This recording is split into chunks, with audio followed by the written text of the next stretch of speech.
Hello everyone, नमस्कार। स्वागत है आपका उदय क्लासेस के बीए प्लेटफॉर्म पर। दोस्तों, बीए थर्ड ईयर के अंतर्गत भारतीय अर्थव्यवस्था पर हमारा डिस्कशन चल रहा था दोस्तों, जो आज फिर से कंटिन्यू करने वाले हैं। हालांकि काफी ज्यादा लंबा गैप हो चुका हमारे इस बीच में।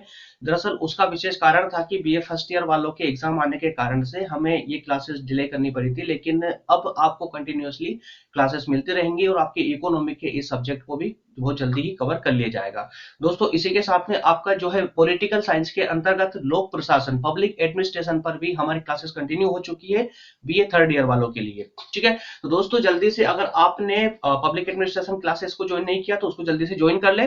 ठीक है, और इसके अलावा दोस्तों अब हमारे जो इकोनॉमी है, इकोनॉमी आज इकोनॉमी के यह लेक्चर हमारे यूनिट फर्स्ट कंप्लीट कर देगा। मतलब आज हमारी यूनिट फर्स्ट कंप्लीट हो जाएगी। इसके बाद में दोस्तों यूनिट सेकंड हम स्टार्ट करेंगे और कंटिन्यूअसली वन बाय वन करके एक लेक्चर पर डे के हिसाब से हम इसको बहुत जल्दी कवर कर लेंगे। ठीक है दोस्तों, बढ़ते हैं अपने सेशन में और आज हम डिस्कस करेंगे लेक्चर नंबर 7 में आर्थिक वृद्धि और विकास के तत्व के बारे में। तो दोस्तों, अभी तक की क्लासेस के द्वारा हम आर्थिक विकास और आर्थिक समृद्धि को बहुत अच्छे से समझ चुके हैं, बहुत अच्छे से जान चुके हैं कि आर्थिक समृद्धि क्या होती है और आर्थिक विकास क्या होता है। आज के इस लेक्चर में दोस्तों हम बात करेंगे कि वो जो आर्थिक समृद्धि और आर्थिक विकास होता है किसी भी राष्ट्र का, वो किन तत्वों पर आधारित होता है। अर्थात किसी भी देश की अर्थव्यवस्था के विकास के लिए या वहां की समृद्धि के लिए ऐसे कौन कौन से आवश्यक तत्व है जो कि उसके विकास में अहम या महत्वपूर्ण भूमिका अदा करते हैं। ठीक है दोस्तों, चलिए बढ़ते हैं सेशन में अपने और शुरू करते हैं आज का सेशन। उससे पहले जो भी दोस्त पहली बार हमारे सेशन को देख रहे हैं, ये थर्ड ईयर के अंतर्गत फर्स्ट ईयर है, सेकेंड ईयर में जो भी स्टूडेंट है जो पहली बार हमारे लेक्चर को देख रहे हैं, मैं उनको बताना चाहता हूं कि हमारे इस प्लेटफॉर्म पर बीए के सभी सब्जेक्टों को पूरे विस्तार पूर्वक आपके सिलेबस के अनुसार पढ़ा जा रहा है, जिसमें कोई भी डाउट आपको दोस्तों, जहां तक कि मेरा पूरा प्रयास होता है कि पूरे सेशन में ही आपके डाउट जो है, कोई डाउट ऐसा रहे ही ना। आपसे संबंधित जितनी भी आपकी समस्याएं हो सकती है, उनसे संबंधित सभी प्रकार के दोस्तों में यहाँ पर आपका जो है सॉल्यूशन कराने का प्रयास करता हूं। लेकिन फिर भी बाय चांस अगर कोई डाउट रहता है, कोई सेशन में कोई कंसेप्ट समझ नहीं आता है, कोई टर्मिनोलॉजी को समझ नहीं आती है, तो उसके क्लियर करने के लिए दोस्तों हम आपको टेलीग्राम, व्हाट्सएप और कॉल की फैसिलिटी भी प्रोवाइड करते हैं। बस आपसे एक ही निवेदन में बार बार करता हूं दोस्तों कि जो कंटिन्यूसली हमको देख रहे हैं, जो हमें कंटिन्यूसली फॉलो कर रहे हैं, उनके द्वारा उनको भी बोलना चाहता हूं कि दोस्तों कॉल करने से पहले जो नंबर आपको प्रोवाइड किए जाते हैं, उन्हें कॉल करने से पहले प्लीज एक बार व्हाट्सएप या टेलीग्राम पर जो है टीम से टाइम ले लें, क्योंकि आपका बिना टाइम लिए आपका कॉल अटेंड नहीं किया जाता है, फिर आप शिकायत करते हैं। ठीक है, चलिए दोस्तों शुरू करते हैं अपने सेशन को, आज के सेशन को। और बहुत ही इंपॉर्टेंट क्लास होने जा रही है। जिन दोस्तों को लेक्चर ढूंढने में प्रॉब्लम आती है, उनसे मेरा एक विशेष निवेदन है। बहुत प्रॉब्लम आती है आप लोगों को यार, थोड़ा सा यूट्यूब चैनल जो है उसके अंदर जाइए, उसमें प्लेलिस्ट को देखिए दोस्तों। प्लेलिस्ट वाले सेक्शन आप लोगों के लिए ही बनाया गया है, उसमें सभी सब्जेक्टों को अलग अलग, पूरे लेक्चरों को क्रम अनुसार वहां व्यवस्थित किया गया है। तो दोस्तों प्लेलिस्ट में जाकर के स्टडी करें। भले आपने चैनल को सब्सक्राइब किया हुआ है, भले आपने बेल आइकन प्रेस कर रखा है, आप कुछ भी कर रहे हैं, लेकिन दोस्तों आपको नोटिफिकेशन उसी वीडियो का मिलता है जो कि करंट में अपलोड किया जाता है। ठीक है, तो दोस्तों अगर आपको पूरे विस्तार से क्रम अनुसार सभी लेक्चरों को देखना है तो प्लेलिस्ट में जाइए, प्लेलिस्ट अपने सब्जेक्ट के अनुसार प्लेलिस्ट को चूज करें और वहां से उन सब्जेक्टों को देखना प्रारंभ करें। ठीक है दोस्तों, चलिए शुरू करते हैं। दोस्तों ये हमारे व्हाट्सएप नंबर और टेलीग्राम पर लोधाजी क्लासेस नाम से ग्रुप है। अगर आप चाहते हैं कि आपका एग्जाम में जो है आपको ज्यादा हेल्प मिल पाए हमारे नोट्स के माध्यम से दोस्तों, तो टेलीग्राम पर लोधाजी क्लासेस ग्रुप में आपको सभी प्रकार के नोट्स वहां अपलोड कर दिए जाते हैं, सभी क्लासेस नोट्स अपलोड कर दिए जाते हैं सभी सब्जेक्टों के। तो वहां जाकर के टेलीग्राम को ज्वाइन जरूर कर ले, जहां से आप अपनी क्लासेस को प्रारंभ रख सकते हैं। ठीक है, चलिए बढ़ते शुरू करते दोस्तों। ये टेलीग्राम लिंक आ रही है, आप देख पा रहे हैं।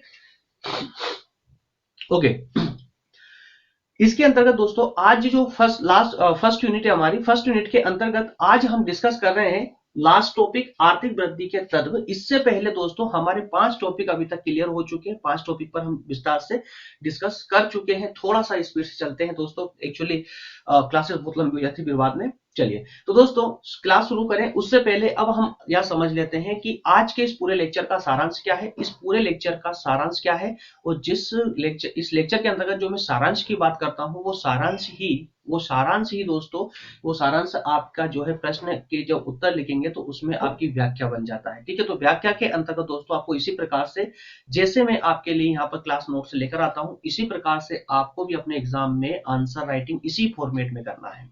ठीक है, चलिए तो दोस्तों आर्थिक वृद्धि और आर्थिक विकास के तत्व। अब तत्व तो आप भली बात समझते होंगे तत्व क्या होते हैं। तो दोस्तों तत्व कोई नया कंसेप्ट नहीं है, कोई नई बात नहीं है, इसमें सिंपल सा इसका अर्थ होता है कि तत्व अर्थात देखिए जहां हम बात कर रहे हैं आर्थिक वृद्धि और आर्थिक विकास के तत्वों की, तो आर्थिक वृद्धि और आर्थिक विकास, आर्थिक वृद्धि या आर्थिक समृद्धि दोनों एक ही कंसेप्ट है। ठीक है, तो आर्थिक वृद्धि और आर्थिक विकास के तत्व अर्थात ये कि जब किसी देश की अर्थव्यवस्था ग्रो करती है, विकास करती है, विकसित होती, विकास है ना, विकास करती है, तो वो कौन से तत्वों पर आधारित है, अर्थात कि ऐसे कौन से तत्व हैं जिन पर आधारित तो होकर के वो अर्थव्यवस्था ग्रो कर रही है। जैसा फॉर एग्जांपल अगर हम दोस्तों ले तो कुछ अविकसित राष्ट्रों की अर्थव्यवस्था के तत्वों को ले सकते हैं कि वहां पर कुछ ऐसे तत्व मौजूद हैं जिनके कारण वहां अर्थात अविकसित देशों की अर्थव्यवस्था स्पीड से ग्रो नहीं कर पाती है। वहीं जो विकसित राष्ट्र है जैसे कि यूएसए को देख लीजिए, इंग्लैंड को देख लीजिए, फ्रांस, इटली, जर्मनी, बहुत सारे देश है दोस्तों, जापान जैसे, तो इन देशों की जो अर्थव्यवस्था के जो आधार है, जो तत्व है, वो तत्व कहीं ना कहीं ज्यादा विकसित है, जिस कारण से दोस्तों वो उनकी अर्थव्यवस्था को ज्यादा सपोर्ट कर पाते हैं। ठीक है, तो उन्हीं तत्वों पर आज हमारा एक समग्र यहाँ चर्चा होगी, उन तत्वों पर और जानेंगे। ये सिर्फ दोस्तों पढ़ने का ही ये सिर्फ अध्ययन करने की विशेष सामग्री नहीं है। इस लेक्चर को अगर कोई व्यक्ति जो कि बीएन या स्टडी ही नहीं कर रहा हो, एक आम व्यक्ति के लिए भी जानना आवश्यक है, जानना मतलब जो नॉलेज होना चाहिए इस बात का कि वाकई में हमारी जो अर्थव्यवस्था होती है किन चीजों से पर निर्भर करती है, किन बातों से जो है विकसित होती है, विकास करती है। तो उन्हीं तत्वों पर आज हमारी चर्चा होगी। तो उन तत्वों के बारे में जानेंगे दोस्तों हम 5 पॉइंटों के माध्यम से। इन 5 पॉइंटों के अंतर्गत सबसे पहले हम देखेंगे पूंजी को।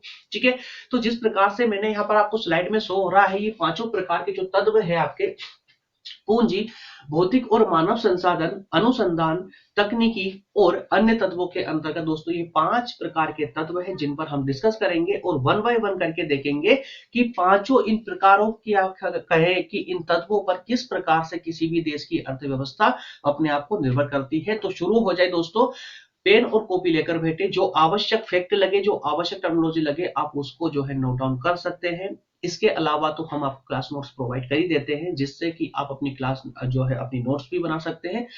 और नहीं भी अगर कोई दोस्त ऐसे हैं जिनको टाइम इतना नहीं है कि वो नोट्स बना पाए, सिर्फ पढ़ने का ही पढ़ ही पाते हैं, बड़ी मतलब बहुत सारे लोग होते हैं जो कई जॉब करते हैं या किसी अन्य कार्य में व्यस्त रहते हैं, गृहिणियां होती है जो अभी बीए कर रही हैं, तो उन दोस्तों को सभी को बताना चाहता हूं मैं कि आपको ज्यादा अगर टाइम नहीं है तो सिर्फ उन लोगों के लिए जिनके पास वक्त समय नहीं है, तो अगर आपके पास वक्त नहीं है तो आप नोट्स नहीं बनाएंगे तो भी प्रॉब्लम नहीं है। आप लोगों के लिए ही मैं ये पीपीटी लेकर आ रहा हूँ, जो पीडीएफ के फॉर्मेट में मैं आपको टेलीग्राम पर प्रोवाइड कर देता हूँ, जिसे आप क्रम अनुसार अगर व्यवस्थित रख लेते हैं एग्जाम तक, तो दोस्तों एग्जाम के टाइम पे रिविजन करने का ये रामबाण सिद्ध हो सकती है।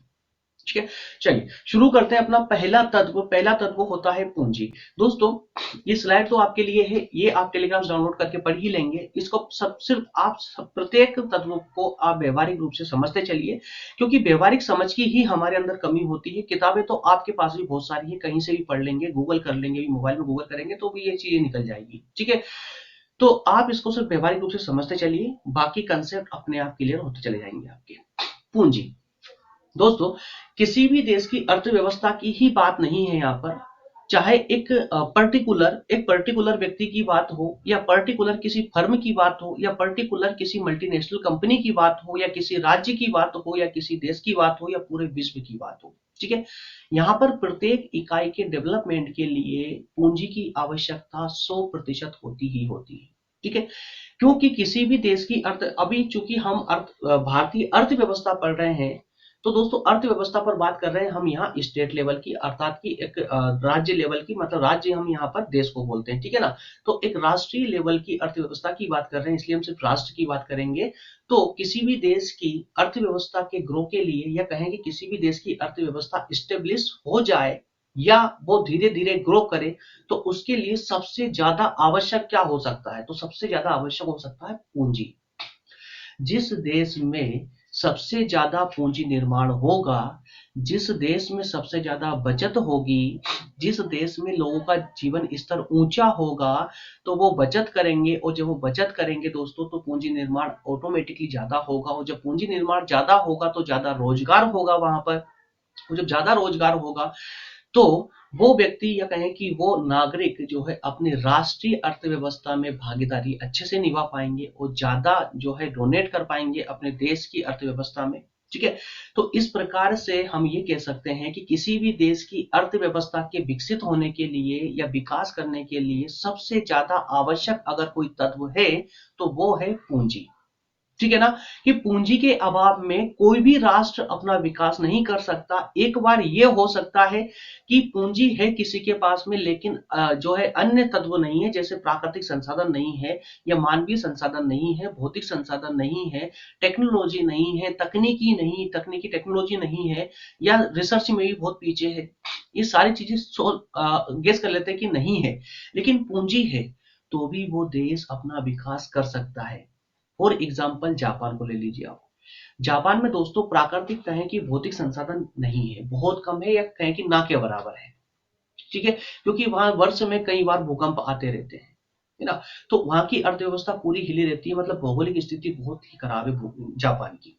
लेकिन उसके बावजूद भी वहां पर पूंजी निर्माण बहुत तीव्र गति से होता है, जिसके पीछे भी कुछ आधार तत्व हैं हालांकि। तो पूंजी निर्माण अच्छे से होने के कारण वो विश्व के अन्य देशों से भौतिक संसाधन, प्राकृतिक संसाधन ये सब प्राप्त कर लेता है, और प्राप्त करके अपने आप को विकसित राष्ट्रों की श्रेणी में स्थापित कर चुका है, ठीक है। तो इस तरह से हम ये तो समझ चुके हैं अभी तक कि किसी भी देश की अगर अर्थव्यवस्था को डेवलप होना है, विकसित होना है, विकास करना है, तो सबसे ज्यादा आवश्यक अगर कोई तत्व है तो वो क्या है?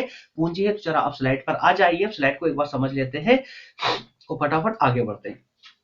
पूंजी एवं पूंजी निर्माण आर्थिक विकास और आर्थिक समृद्धि के लिए सबसे आवश्यक तत्व है, जिसके बिना आर्थिक वृद्धि संभव नहीं है। पूंजी की उपलब्धता एक सीमा तक श्रम या एवं भौतिक या प्राकृतिक संसाधनों की कमी को दूर कर देती है। अगर पूंजी वाला अगर तत्व है आपके पास में, अगर पूंजी की उचित व्यवस्था है, पूंजी निर्माण हो रहा है, तो एक तरह से अगर आपके पास में प्राकृतिक या भौतिक संसाधन नहीं होंगे तो उनकी कमी को भी एक बार पूंजी दूर कर सकती है, ठीक है। वर्तमान उपभोग पूंजी का एक अंश, जरा इसको पॉइंट को समझ लीजिए दोस्तों। अब यहां पर क्या होता है कि जैसे किसी राष्ट्र को अगर वो चाहता है कि उसका पूंजी निर्माण अच्छा हो, अर्थात पूंजी जो है उस देश में ज्यादा हो, तो पूंजी, ठीक है, आपको पता ही है कि पूंजी के लिए पूंजी की आवश्यकता होती है ना। पूंजी निर्माण के लिए पूंजी की आवश्यकता होती है, और वो पूंजी आती कहाँ से है? भाई जनता की बचतों से वो पूंजी आती है, या उसके जो भी सेक्टर होते हैं, जो औद्योगिक संस्थान होते हैं, उनके द्वारा जो सृजित की गई है पूंजी, उनके द्वारा आते हैं, या बैंकों के द्वारा जो पूंजी निर्माण किया जाता है वहां से पूंजी आती है। तो इस प्रकार से एक समग्र पूंजी का निर्माण होता है, एक संपत्ति का निर्माण होता है, जिससे इस देश की अर्थव्यवस्था ग्रो करती है। तो लेकिन ऐसी पूंजी निर्माण के लिए क्या आवश्यक है? तो दोस्तों सबसे ज्यादा अगर कुछ आवश्यक है तो वहां के नागरिकों की, वहां की जनता की बचतें सबसे ज्यादा आवश्यक है। बचतें, बचत करना, जो, जी हाँ, जो आप गुल्लक में या बैंक खातों में जो बचत करते हैं ना, वही बचत हमारी अर्थव्यवस्था को ग्रो करती है, ठीक है।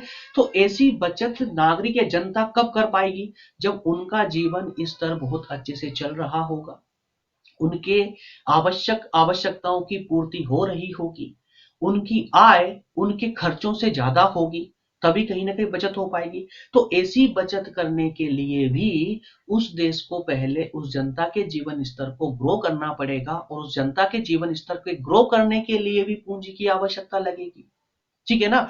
तो इस स्थिति में दोस्तों जो विकसित देश है, जिनके पास पूंजी पर्याप्त मात्रा में है, वो तो अपना इस संसाधन से अपना ग्रो कर लेते हैं, लेकिन जो अविकसित या अल्प विकसित देश है, जिनके पास पूंजी की सबसे बड़ी समस्या है, वो इस संसाधन, पूंजी संसाधन के अभाव के कारण वो अपना ग्रो अच्छे से नहीं कर पाते हैं और उन सब का एक परिणाम सामने आता है और वो परिणाम ये सामने आता है कि वहां का जो है जीवन स्तर, वहां की जनता का जीवन स्तर हमेशा निम्न बना रहता है, जिसके कारण से दोस्तों वो बचत नहीं कर पाते हैं और जब बचत नहीं होगी तो पूंजी निर्माण नहीं हो पाएगा और जब पूंजी निर्माण नहीं होगा तो प्रति व्यक्ति की जो आय है वो निम्न ही की निम्न बनी रहेगी, वहां रोजगार नहीं होंगे, वहां आय नहीं हो पाएगी, वहां खर्चे बढ़ते रहेंगे। ठीक है, और जब ऐसी स्थिति होगी, जब व्यक्ति की आय नहीं होगी, प्रति व्यक्ति आय निम्न या कम से कम बनी रहेगी, तो वहां पर क्या स्थिति उत्पन्न हो जाएगी, वापस से जीवन स्तर जो है वापस से निम्न हो जाएगा। ठीक है, तो ये जो इकोनॉमी का साइकिल है दोस्तों, ये यथावत बना रहता है। ठीक है, तो इसके लिए जो अल्प विकसित राष्ट्र है, हालांकि ये समस्या खत्म की जा सकती है बहुत ही सटीक रूप से अगर वहां की सरकार उचित कदम उठाए, अन्य देशों की अन्य अर्थव्यवस्थाओं की सहायता लेकर के अगर उचित कदम उठाए तो ये समस्या से भी छुटकारा पाया जा सकता है। ठीक है, तो इनको दोस्तों, जो अल्प विकसित राष्ट्र है, इन्हें अपनी इस समस्या अर्थात कि इस जो कुचक्र है इकोनॉमी का, इनका निम्न स्तर वाला जो कुचक्र है, इससे अगर बाहर निकलना है तो इन्हें कुछ नई टेक्नोलॉजी अपनाने की आवश्यकता है। जब नई टेक्नोलॉजी को अपनाएंगे तो कम लागत में अधिक उत्पादन कर पाएंगे और धीरे धीरे करके इसी प्रकार से प्रति व्यक्ति आय को बढ़ाया जा सकता है। ठीक है, जब कम लागत होकर के अधिक उत्पादन होगा तभी कहीं जाकर के ये व्यवस्था हमारी जो है संभल पाएगी, है ना। जैसा कि सबसे अच्छा इसके लिए हम एग्जांपल ले सकते हैं, सबसे प्यारा एग्जांपल है दोस्तों हमारी हरित क्रांति। हमारे भारत की बात कर रहा हूं मैं, प्यारे भारत की बात कर रहा हूं कि भारत में जब हरित क्रांति से पहले की हमारी कृषि की स्थिति को देख लीजिए और अब की स्थिति को, हरित क्रांति के बाद की स्थिति को देखिए। हरित क्रांति से पहले जो हमारा कृषि उत्पादन था दोस्तों, वो इतना था कि हम भारतीयों का भी पेट नहीं भर पाता था। हम अपने खाद्यान्न अर्थात अनाज को बाहर से हमें आयात करना पड़ता था। लेकिन हरित क्रांति के बाद में ये स्थिति हो गई है दोस्तों कि आज सबसे ज्यादा हम निर्यात गेहूं और चावल का कर रहे हैं। ठीक है ना, तो इस प्रकार से हम अगर उचित टेक्नोलॉजी को अपनाते हैं, अर्थात कोई भी अल्प विकसित या विकसित देश है अगर उचित टेक्नोलॉजी का सहारा लेता है तो वो भी अपना ग्रो कर सकता है, अपना विकास कर सकता है ना। लेकिन इसमें एक विशेष ध्यान रखना होता है इनको, कि जैसे मान लेते हैं कि हो सकता है कोई एक ऐसी टेक्नोलॉजी है जिसे अमेरिका से इन्होंने आयात किया है, अमेरिका से लिया है, एक्सेप्ट है ना, एडोप्ट किया है, तो उस टेक्नोलॉजी को उसी फॉर्मेट में, जिस फॉर्मेट में वो अमेरिका में काम कर रही है, उसी फॉर्मेट में अपनाने की बजाय वो अपने देश की परिस्थितियों के अनुसार अगर अपनाएगी तो ही जो है वो अपना विकास उचित रूप से कर पाएंगे। क्योंकि किसी की नकल करना कहीं से कहीं तक कोई उचित नहीं होता है ना, किसी समस्या का समाधान नकल नहीं हो सकता। ठीक है, चलिए नेक्स्ट पर जाते हैं दोस्तों। नेक्स्ट है हमारा भौतिक और मानव संसाधन। भौतिक और मानव संसाधन के अंतर्गत दोस्तों हम दोनों को अलग अलग पर्टिकुलर रूप से इसको समझने का प्रयास करेंगे। भौतिक संसाधनों को अलग रूप से और मानव संसाधन को अलग रूप से समझने का प्रयास करते हैं। तो सबसे पहले हम देखेंगे दोस्तों यहाँ पर फिजिकल एंड ह्यूमन रिसोर्सेज के बारे में। तो ह्यूमन रिसोर्सेज कौन सी है, भौतिक अर्थात की फिजिकल रिसोर्सेज कौन सी है, तो वन बाय वन करके चलिए स्टार्ट करते हैं इसको। भौतिक संसाधन, स्लाइड पढ़ लेना, चलो मैं ही करवा दूंगा, कोई दिक्कत नहीं है। थोड़ा सा 10-15 मिनट और लेक्चर ज्यादा लंबा खींच जाएगा, थोड़ा सा बस बने रहें। देखिए दोस्तों, जब आप स्टडी करने बैठे, देखिए जब मैं पढ़ाने स्टार्ट करता हूँ ना तो प्लीज मैं टाइम को नहीं देखता हूँ। और जो भी मेरे दोस्त मुझे कमेंट करते हैं कि सर लेक्चर को थोड़ा छोटा कीजिए, तो उनसे मेरा हाथ जोड़ के निवेदन है कि मैं दोस्तों यूट्यूब पर टाइम पास करने के लिए बिल्कुल नहीं आया हूं। मैं अपना उद्देश्य आपको पहले ही बता चुका हूं कि आपको बीए के अंतर्गत ही मैं आईएएस से लेकर के दोस्तों सभी कॉम्पिटिटिव एग्जाम के जितने भी टॉपिक होते हैं उनको मैं बीए के अंदर ही कवर करने वाला हूं। इस पूरे बीए फर्स्ट ईयर से लेकर के थर्ड ईयर के इस पूरी यात्रा के अंतर्गत, तो जो भी मेरे दोस्त बीए के जस्ट बाद में कॉम्पिटिटिव एग्जाम की तैयारी करना चाहते हैं, चाहे वो आईएएस की करना चाहे वो या फिर किसी स्टेट पीसीएस की, उन सबके लिए दोस्तों ये एक बेसिक नींव अपनी मजबूत करने के लिए सबसे बेहतर आधार है, बेहतर आधार तत्व है ये जो आज की क्लासेस है। इस कारण से मुझे इस क्लासेस में जो भी टॉपिक लेकर आता हूं दोस्तों, मैं उस पर पूरे विस्तार से पढ़ाता हूं आप लोगों को। जिनको शॉर्ट क्लासेस चाहिए दोस्तों, यूट्यूब पर भरमार पड़ी है, बहुत सारी क्लासेस है, आपको 5-5 मिनट की क्लासेस भी मिल जाएगी। ये भौतिक संसाधन या फिर जो भी हम ये तत्व पढ़ रहे हैं ना, ये 5 या 7 मिनट में एक्सप्लेन करने वाले एक से एक महागुरु हैं यूट्यूब पर। उनकी शरण भी आप ले सकते हैं दोस्तों। लेकिन अगर आप चाहते हैं कि आप पूरे विस्तार से किसी टॉपिक को क्लियर करना चाहते हैं, आप पूरे विस्तार से किसी क्लासेस को पढ़ना चाहते हैं और पूरे फर्स्ट ईयर से लेकर के थर्ड ईयर तक मैं आपके साथ बना हुआ हूँ। कॉम्पिटेटिव एग्जाम में भी दोस्तों पूरी हमारी टीम आपके लिए बनी होगी और इसी प्रकार से पूरे निःशुल्क रूप से बनी होगी, कोई चार्जेस नहीं। ना तो आज बीए के अंतर्गत चार्जेस है और ना ही आपको जो है कॉम्पिटेटिव एग्जाम की तैयारी करने में चार्जेस देने होंगे। कोई चार्जेस नहीं, टोटल निःशुल्क क्लासेस है। तो दोस्तों उनसे मेरा, जो भी शॉर्ट क्लासेस चाहते हैं उनसे मेरा एक निवेदन है, विनम्र निवेदन है कि प्लीज क्लास को छोटा करने की बात ना करें। जैसा टॉपिक होता है दोस्तों, टाइम मेरे हिसाब से नहीं होता क्लास में, टाइम जो है टॉपिक के अनुसार चलता है। जो टॉपिक जितना टाइम मांगता है मैं उतना टाइम देता हूँ। कोई क्लासेस 1 घंटे की भी होती है, कोई 30 मिनट में भी कंप्लीट हो जाती है, कोई 25 मिनट में भी कंप्लीट हो जाती है।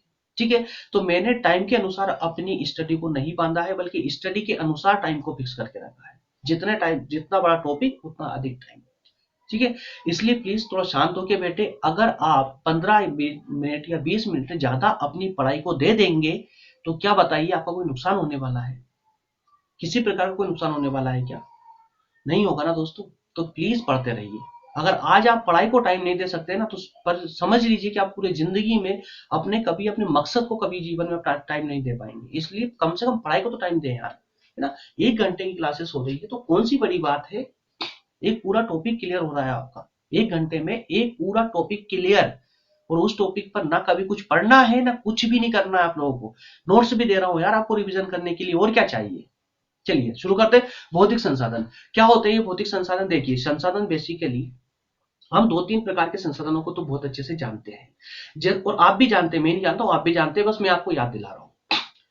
सबसे पहले संसाधन एक पूंजी होती है जो सबसे आवश्यक होती है, ये हमने देख लिया है। ठीक है, इसके अलावा जो एक अन्य संसाधन होता है दोस्तों, वो एक मानव संसाधन भी होता है। जैसे कि हम हैं भाई, आपको शिक्षा दे रहे हैं, तो अगर मैं नहीं होता तो क्या बताइए ये चैनल चल पाता?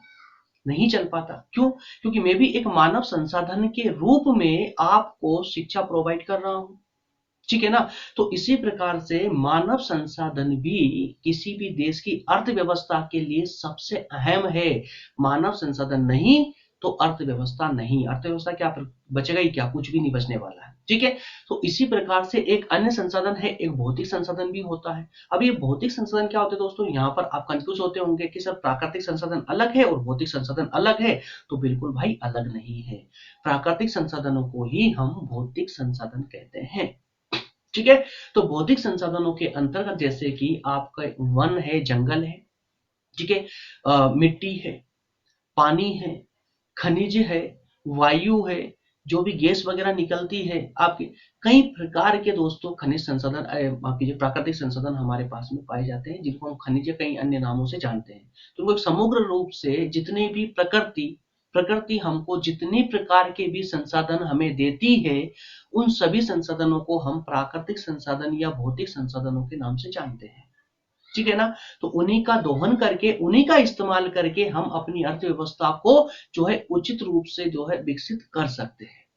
ठीक है, इसके बाद में दोस्तों एक अन्य प्रकार से हम ये भी देखते हैं कि जो मानव द्वारा रचित जैसे टेक्नोलॉजी, भाई टेक्नोलॉजी भी तो किसी अर्थव्यवस्था को ग्रो करने की या विकसित करने का जो है एक संसाधन हो सकता है ना। इसके अलावा जो नई नई जो दोस्तों रिसर्च वगैरह होती है ना, अनुसंधान होते हैं, शोध होती है, तो वो भी तो हमारे लिए क्या है, अर्थव्यवस्था को ग्रो करने का एक अच्छा माध्यम है।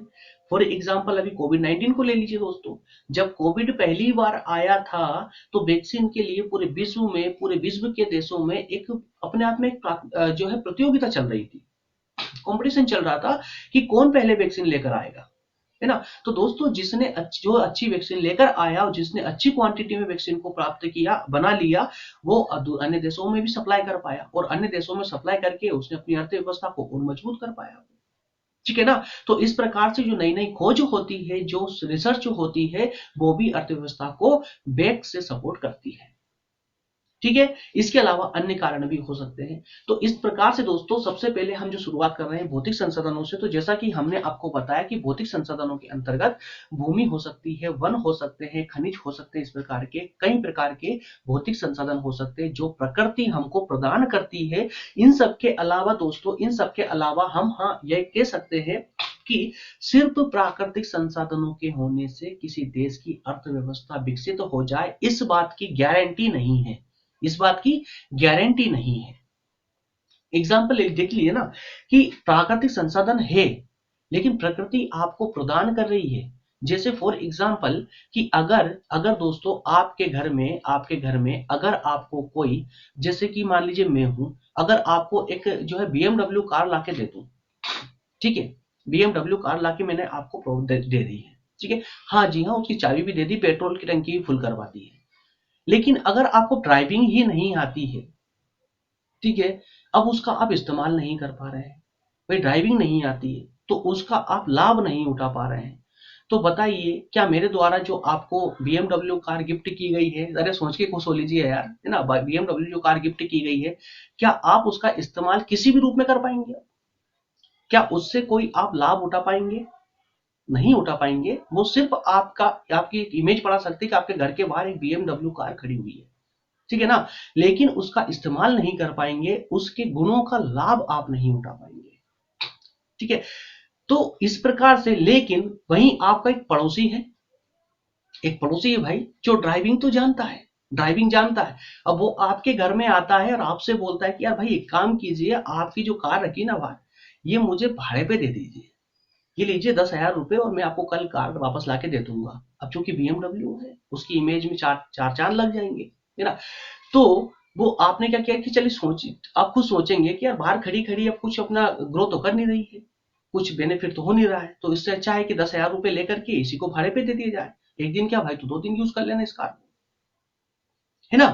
तो अब क्या हुआ, आपके पड़ोसी ने क्या करा कि उसके पास में पूंजी नामक संसाधन था, इस कारण से वो संसाधन भले जो देखिए उसके पास में पूंजी संसाधन था और आपके पास में प्राकृतिक संसाधन था, ठीक है, कार को 2 मिनट के लिए प्राकृतिक संसाधन मान लीजिए, हालांकि प्राकृतिक संसाधन नहीं है, पर आप मान लीजिए, मुझे प्रकृति मान लीजिए, अब मैंने आपको प्रोवाइड किया, तो प्राकृतिक संसाधन हो गया आपके पास में, आप उसका इस्तेमाल नहीं कर पा रहे थे, क्यों नहीं कर पा रहे थे? क्योंकि आपको ड्राइविंग नहीं आती, ड्राइविंग अर्थात टेक्नोलॉजी नहीं है आपके पास में, ठीक है, तो ड्राइविंग को टेक्नोलॉजी मान लीजिए 2 मिनट के लिए।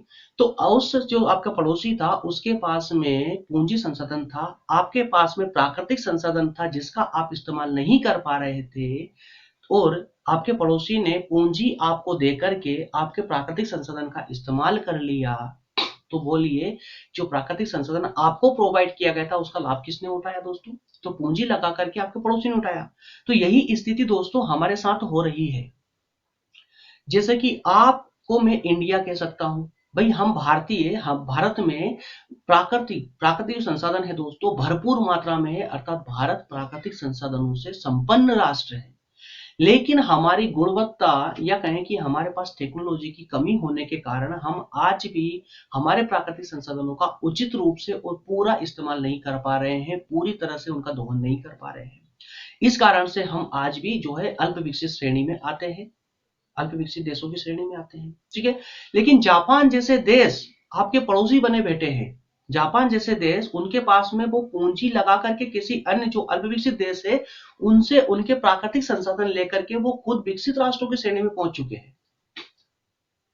समझ गए मैं क्या बोलना चाहता हूं ना, ठीक है। तो इस प्रकार से प्राकृतिक संसाधनों का होना ही पर्याप्त नहीं है, उन प्राकृतिक संसाधनों का दोहन भी उचित रूप से और पर्याप्त रूप से अगर होगा तो ही आप अपनी अर्थव्यवस्था को ग्रो कर पाएंगे। बाकी स्लाइड आप पढ़ते रहना दोस्तों, मैंने आपको विस्तार से इसको समझा दिया है, अब आप स्लाइड समझने में आपको कोई डिफिकल्टीज नहीं आने वाली है, ठीक है।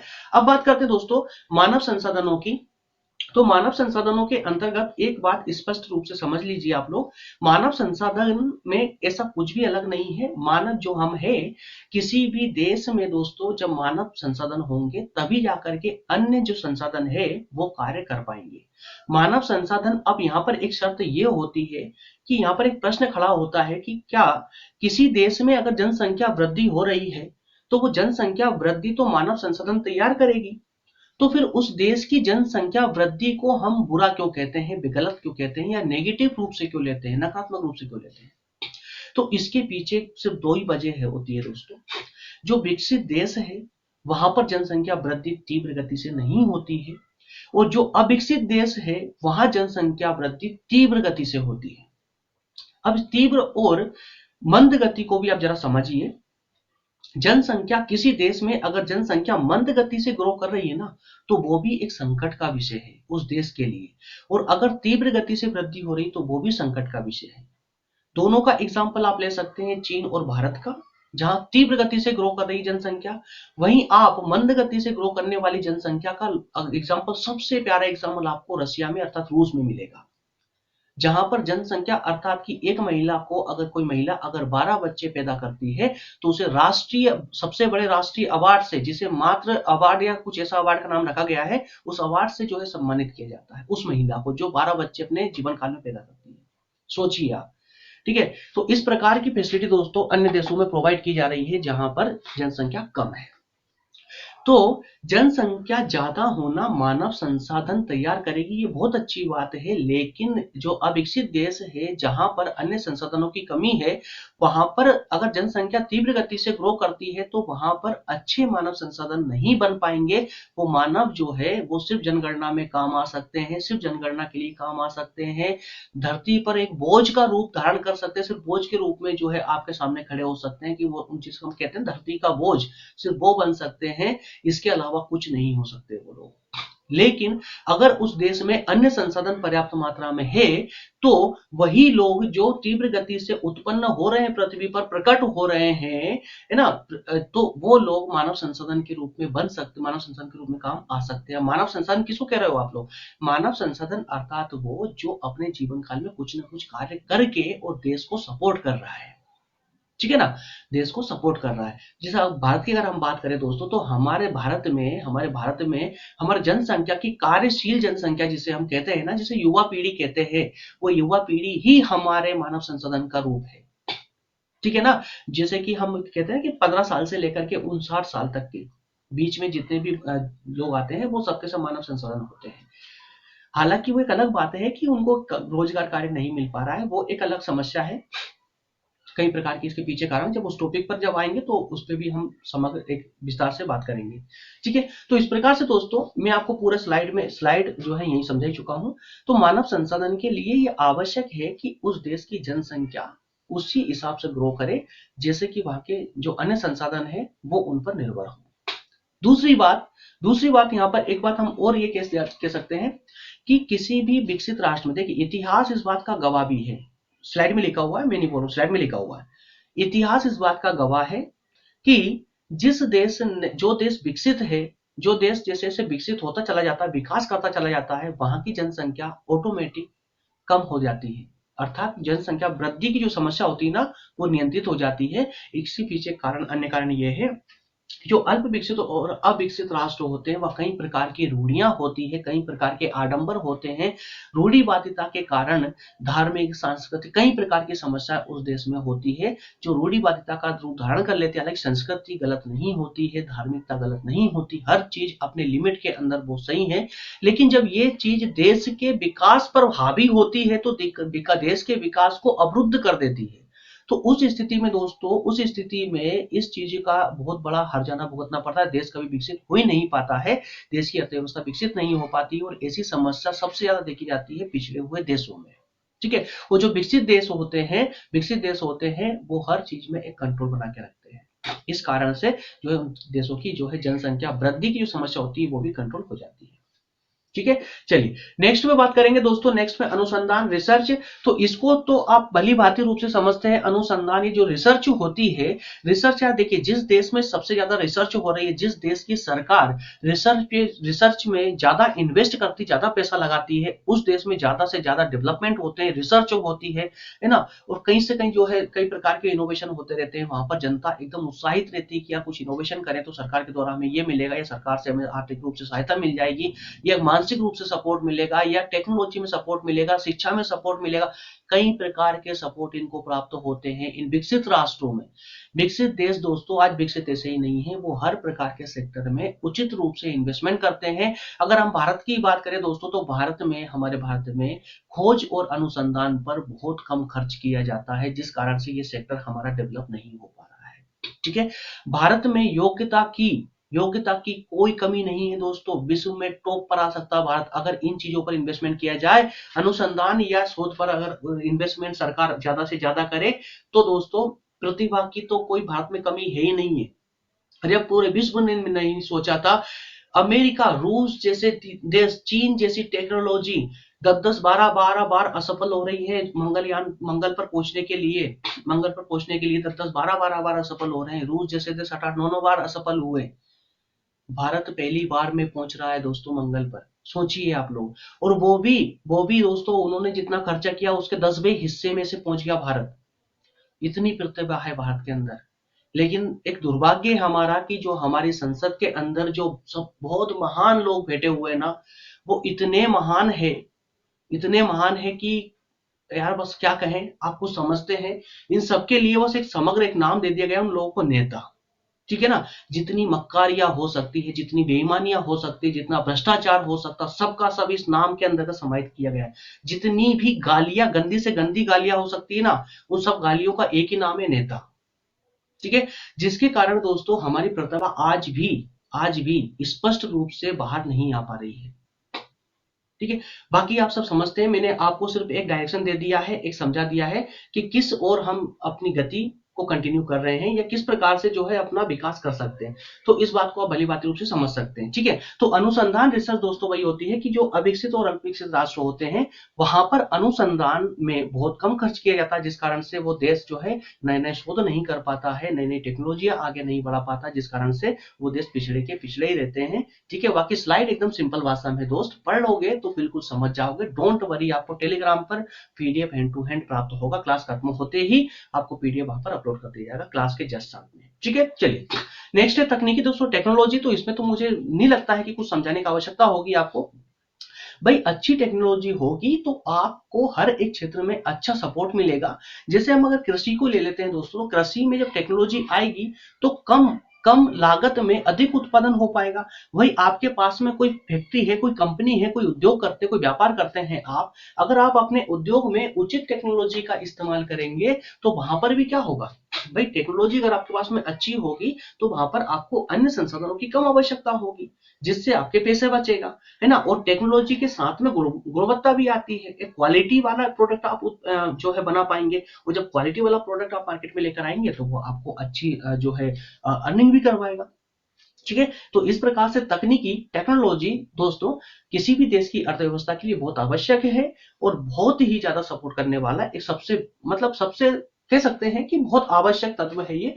तो इस प्रकार से टेक्नोलॉजी टेक्नोलॉजी पर ही जो है देशों की अर्थव्यवस्था भी निर्भर करती है। विकसित देश है उनके पास में एक से टेक्नोलॉजी, जिस कारण से वो अपना आपका ग्रो कर पाते हैं। और अल्प विकसित या विकसित देश क्यों ग्रो नहीं कर पाते, क्योंकि उनके पास टेक्नोलॉजी नहीं है, जिससे वो अपने प्राकृतिक संसाधनों का दोहन ही नहीं कर पा रहे हैं। भाई हमारे पास में उचित टेक्नोलॉजी होती तो क्या आज ये बताइए, क्या हम भारत के जितने प्राकृतिक संसाधन हमको मिले हैं क्या उनका दोहन नहीं कर पाते उचित मात्रा में? बिल्कुल कर पाते हैं। ठीक है ना। तो इस प्रकार से दोस्तों एंड लास्ट है अन्य में, अन्य के अंतर्गत भी कई प्रकार कुछ मिलते हैं, जैसे कि साध्य या न परिवर्तन। जैसे कि हम इसको इस प्रकार समझ सकते हैं कि भाई कौन सा रास्ता आपने डेवलप होने के लिए अपनाया है, क्या आपका जो है एक प्लानिंग है, किस प्रकार की आपकी रिसर्चेस है, क्या शोध कर रहे हैं, है ना। क्या आपने परिवर्तन के अनुसार अपने आप को डेवलप कर लिया है या अपने आप को ढाल लिया है, अर्थव्यवस्था के डेवलपमेंट के लिए आवश्यक है। दूसरा, किसी भी देश में सामाजिक और धार्मिक तत्व होते हैं, वो भी किसी अर्थव्यवस्था को जो है प्रभावित करते हैं। और अन्य के अंदर राजनीतिक और प्रशासनिक परिस्थितियां, भाई राजनीतिक परिस्थिति कैसी है उस देश की, क्या राजनीतिक व्यवस्था स्थायी धारण प्राप्त कर चुकी है या नहीं कर चुकी है। जैसे कि अगर दोस्तों हम बात करें कुछ खाड़ी देशों की, तो खाड़ी देशों में आज भी राजनीतिक व्यवस्था जो है स्थायी रूप धारण नहीं कर पाई है, जिस कारण से वहां आज भी उथल पुथल होती रहती है, कब किसकी सरकार जाती है कब किसकी सरकार जाती है पता ही नहीं चलता है ना। और इसी प्रकार दोस्तों जैसे भारत की अगर हम बात करें तो भारत में भी दोस्तों अभी लगभग ये समझ लीजिए आपकी आई थिंक 1975 तक, 1970 इंदिरा गांधी जी की सरकार आई थी, उससे पहले भी हमारे हमारी जो अर्थ राजनीतिक व्यवस्था थी उसमें स्थायित्व नहीं था, है ना। बार बार सरकारें गिर जाना, नई सरकार आ जाना, फिर वो गिर जाना, फिर आ जाना, तो इस प्रकार का कुछ ना कुछ चलता ही रहता था। ठीक है। तो ये भी अर्थव्यवस्था को प्रभावित करती है। भाई अगर राजनीतिक व्यवस्था अच्छी होगी तो उस देश को जो है अच्छे से सपोर्ट मिलेगा, वो अर्थव्यवस्था अच्छी जल्दी ग्रो कर पाएगी। ठीक है ना। चलिए दोस्तों इस प्रकार से हमारा ये कंसेप्ट क्लियर होता है वृद्धि और विकास के तत्वों पर। दोस्तों हमने इसमें 5 प्रकार के तत्वों पर डिस्कस किया है। अगर वैसे तो मुझे लगता नहीं कोई डाउट होगा आपको, लेकिन फिर भी अगर कोई डाउट हो तो प्लीज मुझे बताइएगा, जरूर कमेंट कीजिए।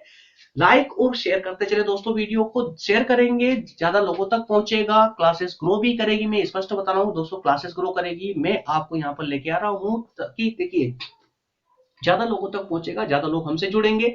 जब ज्यादा लोग हमारे साथ में दोस्तों जब जुड़ेंगे तो हम कुछ लाइव क्लासेस भी लेकर आएंगे, उसके बाद में कंटिन्यूसली लाइव क्लासेस चालू कर देंगे। तो आपको भी दोस्तों पढ़ने में एक जो है डेली क्लासेस पूरा क्लास रूटीन के टाइम से आपको पूरी क्लासेस मिलेगी, टाइम टू टाइम क्लासेस मिलेगी।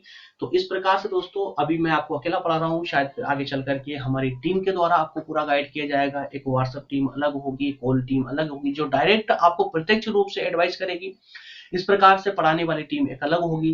तो दोस्तों थोड़ा सा सपोर्ट भी आपके आपके सपोर्ट की भी हमें आवश्यकता है, और सपोर्ट में कुछ नहीं दोस्तों, सिर्फ शेयर मांगते हैं। सिर्फ शेयर कीजिए, वीडियो को लाइक करने के बाद में शेयर करते चले, जिससे क्लासेस जल्दी से जल्दी ग्रो करे और आपको और अधिक में अपनी क्षमता के अनुसार प्रोवाइड कर पाऊं। ओके दोस्तों, next session will be on unit 2 पर। फर्स्ट यूनिट हमारी कंप्लीट हो चुकी है, यूनिट सेकंड हम स्टार्ट करेंगे, जिसके अंतर्गत दोस्तों संगठन के बारे में जानेंगे, साथ ही साथ में सूत्र क्या होता है, स्टाफ अभिकरण क्या होता है, मुख्य कार्यपालिका क्या होती है, इन सब पर हमारा एक फिर से डिस्कशन शुरू हो जाएगा दोस्तों, जिसमें पूरे डिटेल से हम इनको जो है पढ़ेंगे। ओके, चलिए दोस्तों मिलते हैं नेक्स्ट सेशन में। Thank you, thanks a lot. और व्हाट्सएप नंबर अगर प्रारंभ में नहीं लिया आपने, बीच में जुड़े हैं आप, तो व्हाट्सएप नंबर आप डिस्प्ले से ले सकते हैं। टेलीग्राम पर दोस्तों मैं थोड़ा साइड में हो जाता हूँ, दरअसल अभी तो हमारा कैमरा ही जा चुका है, एक्चुअली स्टूडियो में लाइट जा चुकी है, इस कारण से कैमरा हमारा बंद हो चुका है। तो चलिए, आपको पूरी डिस्प्ले क्लियर दिख रही होगी, ठीक है। तो दोस्तों टेलीग्राम पर लोधाजी क्लासेस के नाम से ग्रुप बना दिया गया है, लोधाजी क्लासेस नाम से, ये मैं आपको मार्क कर रहा हूँ, पेन चला रहा हूँ, ये देखिए लोधाजी क्लासेस नाम से ग्रुप है टेलीग्राम पर, उसे ज्वाइन कर लें, जहां सभी पीडीएफ नोट्स आपको मिलती रहेगी। इसके अलावा ये देखिए लिंक आ रही है, इस लिंक को भी आप कॉपी करके टेलीग्राम को ज्वाइन कर सकते हैं दोस्तों। ठीक है, मिलते हैं नेक्स्ट सेशन में, तब तक आप सभी का बहुत बहुत आभार और बहुत बहुत धन्यवाद। ठीक है दोस्तों, थैंक यू।